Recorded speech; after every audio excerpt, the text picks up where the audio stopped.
Hi everyone, welcome to another table talk. So continuing on in my series of intermediate park jet setup, I actually today wanted to talk to you about sort of my thoughts and philosophies on how I actually set up my park jets, from a standpoint of control, that sort of thing, the servos, linkages, and transmitter.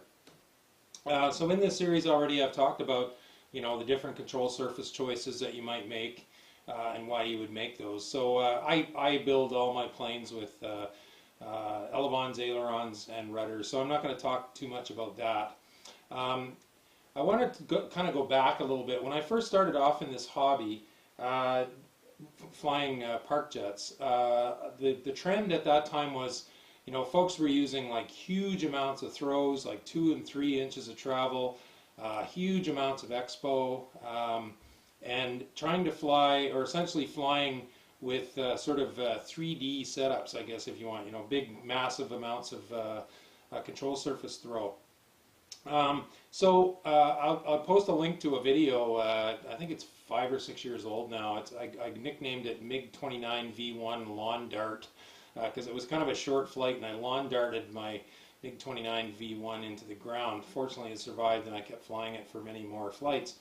But essentially, if you watch that flight, I'm doing a lot of, just sort of flailing around, like, flips and sort of rifle bullet rolls and all that sort of stuff. And what struck me as kind of interesting was when I looked down in the comments, because I hadn't looked at that video in a long, long time, was people were actually congratulating me on how I was flying.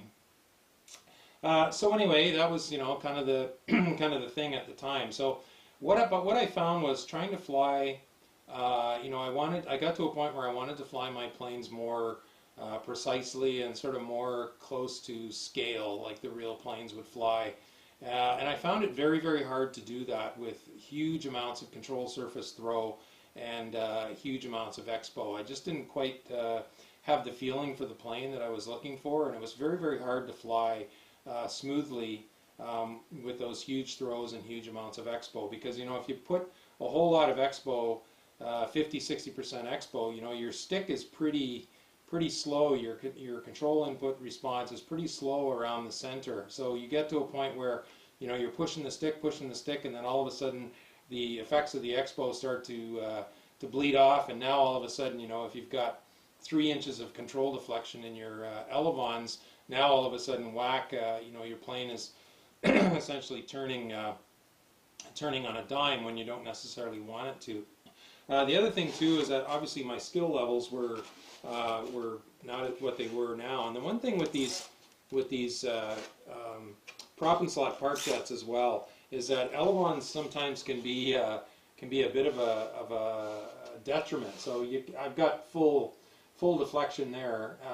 So what happens with these things sometimes is that you get into trouble, you're a bit slow, close to the ground, and you hammer on a huge amount of up elevator, and these things almost act like air brakes. You can see there's a huge amount of deflection there.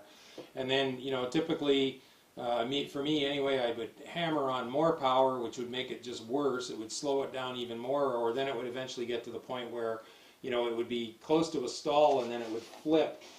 Because I've got so much up deflection on my elevators. And if you watch that MiG-29 V1 video, I think that as I'm running out of airspace and altitude and ideas just prior to the crash, I'm actually flying around with a massive amount of up deflection on my airplane with very, very little control. Okay, so that was kind of the first 2 years of my career in park jets. And then my former NAMC partner, Dave, introduced me to this book written by David A. Scott. It's called Airplane and Radio Setup. It's from the first U.S. RC flight school. I'll have a link to it down below if you want to buy it. It actually cost me, unfortunately, it cost me more in shipping to get it sent to me in Canada than the book did. But what I'm going to do is I'm just going to kind of give you the Reader's Digest version of my takeaway. One of the biggest takeaways I took from that was, to just strip down and simplify my approach to how I set up my servos, my linkage, how I balance my plane, and how I set up and program my transmitter. So one of the first things that I did, and I've shot a couple of old videos on this as well, was I started playing around with my servos. So I used to, when I first started off, in order to get those big honkin' 3D throws, I used to use a servo with the full stick or full servo arm, and I'd have my control push rod way out here at the end. Well, now this is a servo that I use now, and I'm very close. I think I'm at about the third hole out, and that's primarily because I use these little adapters here, because I make my own push rods out of 2mm carbon rod. Obviously you can make them out of whatever you want, and if I actually put some thin wire on the end of this, then I would be able to put it like into the hole closest to the servo. But essentially, what the theory is here, and I know that this is a fact, is that when you're way out here, you can see that this servo arm travels. If it's going to move that push rod a long way as it goes through its arc, whereas on this shorter one, it's not going to push the push rod quite as far. But what it allows me to do, or what it allowed me to do as I started to transition to that, was as I was reducing my throws, is I found I had much better resolution, and I think from a mechanical standpoint, it gives the servo a bit more advantage.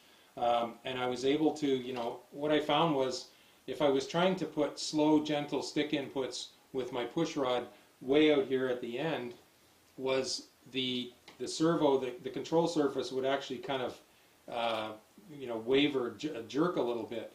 Whereas now when I have it much closer and I go to have smooth inputs, the control surface itself actually moves far more linear and smoothly. So that was one of the first changes that I made. So you can see here on this plane, I've got that set up on my aileron, and on my rudder. The other thing that I did was I started paying more attention to where my push rod ended up on my control horn. So I tend to use these are actually flight test control horns, and one of the reasons that I started using this was that the bottom hole is actually pretty close to the hinge.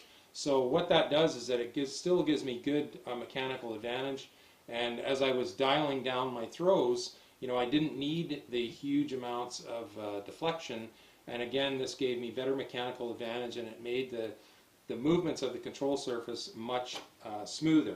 Now on my rudders here, I use them on my rudder, and sometimes when I want to adjust my travel on my rudder, I'll just play around with what hole it's in before I mess around with with my transmitter. Now I find that for me this works the best for my elevons, to have it as close to the control surface as possible in the bottom hole, and then fairly close to the servo here on the servo arm. Now a question that I get asked a lot, so I'll address this while I have the plane upside down, is you can see here that I've got my aileron push rod and my control horn at an angle to the hinge. The train of thought or school of thought is that your control horn has to be 90 degrees to your hinge line. Now one of the reasons that I have to do this obviously is because these being made out of carbon rod, I can't bend these like you normally would with a metal push rod. But I find that just for my use with ailerons, because most of my use with ailerons is to essentially balance in the roll, so that I find that I have crisper, more balanced roll inputs, turn inputs by having ailerons, but I don't have a ton of throw in my aileron. So I found, for several years I've been building this way. As long as the hole in the control horn is still directly over the hinge line, it's worked just fine. I haven't had any problems with it, twisting or doing anything like that. So that kind of explains why I set that up. It's kind of a non-standard way, but it's worked just fine for me. And I don't worry too much. I just have a ton of these. These are kind of the RC Power style control horns for park jets. I'm not too worried about having the control horn hole really close to the surface on my ailerons, and I just want to use all these up because I've got enough of them still for probably another dozen planes. Excuse me.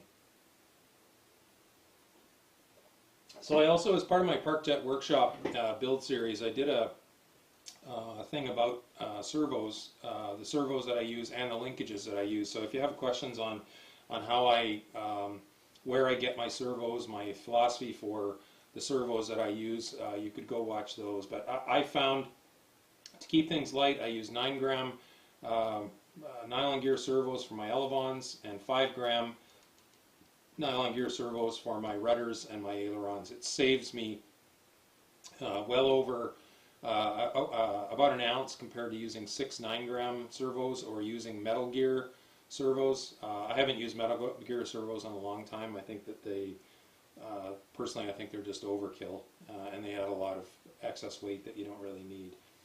Okay, so that's sort of how I set up my linkages and adjust that. So I'm looking to try and have the best resolution and set myself up to have the best chance for precision. Now, please, if you're going to experiment with any of this stuff, don't just go, oh, well, you know, E3 Scott says do it this way, and then, you know, go change your whole setup. Do it gradually. You know, maybe move if you're currently set up with your push rod all the way out at the end. You know, move it in 1 or 2 holes. Fly, you know, 5 or 6 flights, and see how it responds. And you know, if you can start to dial down your throws a little bit.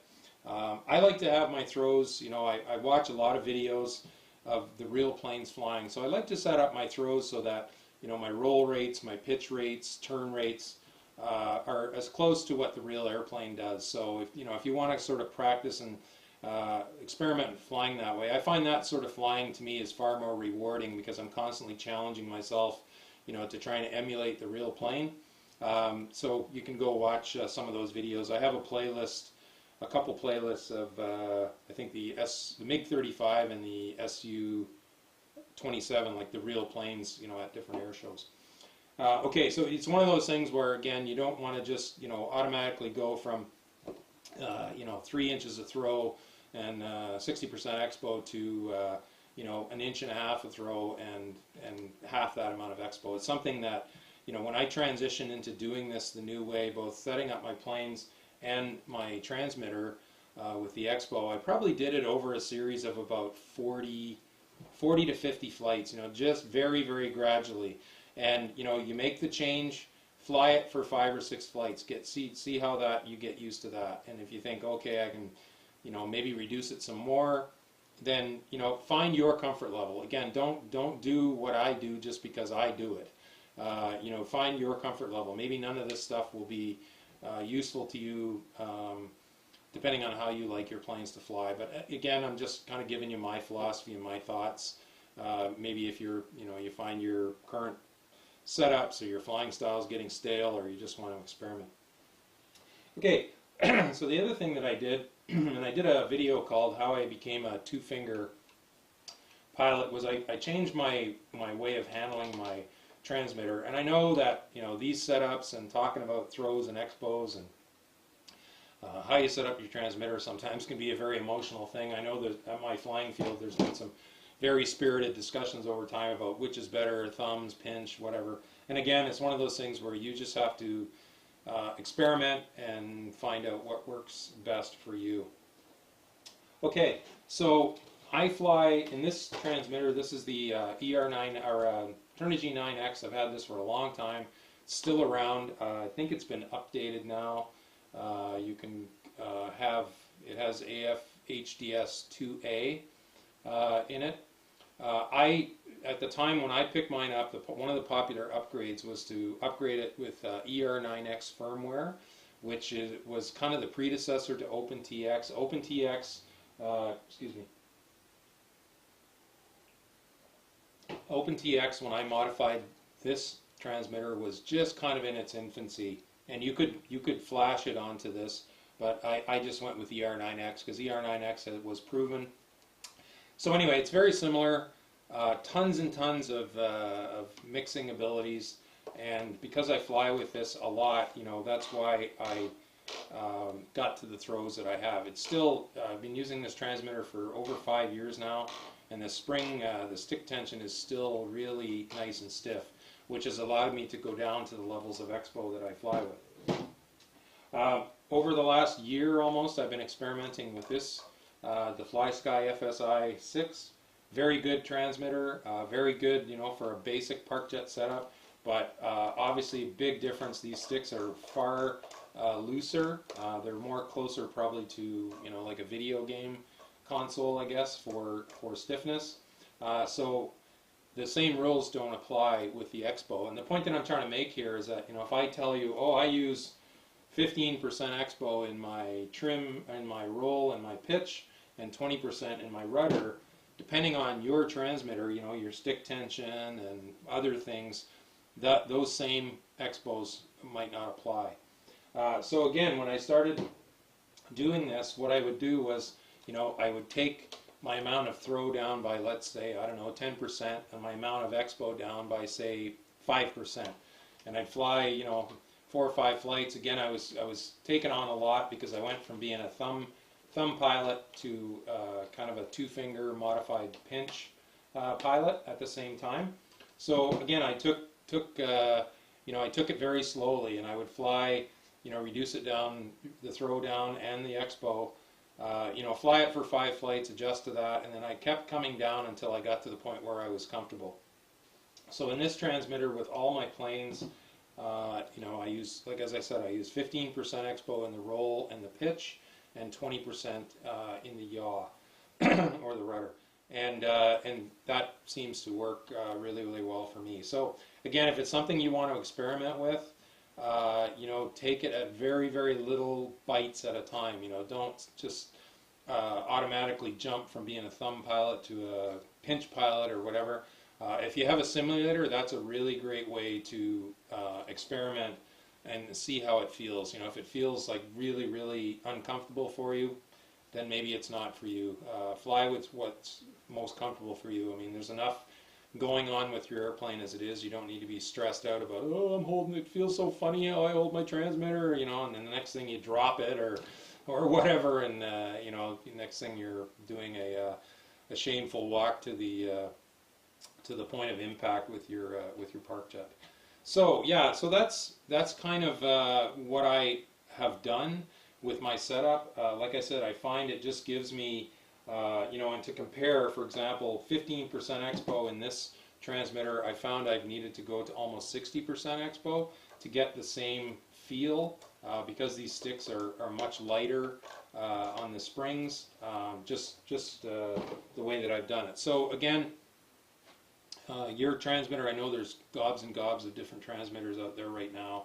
It's hard to keep track of them all. So if you do want to experiment with it, take it to the point where you feel comfortable. You know, if you get to the point where, you know, you reduce your Expo down to, I don't know, let's say 15%, and you think,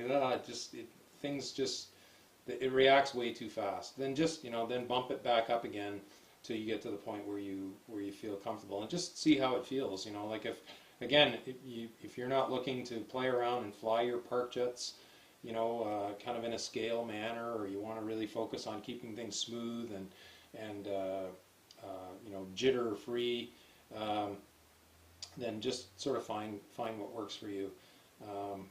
Yeah, so there we go. Like I said, there'll be lots of links down below on you know, I discuss my servos, my linkages, that video of the MiG-29 V1 in as a fighter pilot once told me, kind of auto flail. I mean, it's the absolute, you know, nothing about that flight is anywhere near close to scale. If I saw a MiG-29 doing that at an air show, I'd probably be running for the parking lot, because he's probably one step away from crashing, just like I did in that video. So anyway, I hope that those, you know, giving you some different ideas. Like I said, now, since I made that transition about 5 years ago, stripped away a lot of the excessive throw and excessive Expo that I used to, I found that my flying became far more satisfying, far more enjoyable. You know, I could be far more smooth on my inputs. You know, if I do get myself into trouble, you know, because I don't have as much Expo, you know, just a quick twitch of the stick and I'm pulling up and I'm out of trouble. I sort of adjust my throws in a way where I sort of take it down to where it's almost not enough, and then I'll start to bring it up slowly. I tend to always, you know, with the elevons in the pitch, I'll take it down to sort of where I think, okay, that's maybe enough, but then I'll leave about another 10% in. You know, the reason being is that we all have, I still have days where, you know, I lose my focus, and all of a sudden I'm like, oh my gosh, and, you know, having that extra 10% in the pitch can get me out of trouble to keep from running into, you know, the fence, myself, or the ground.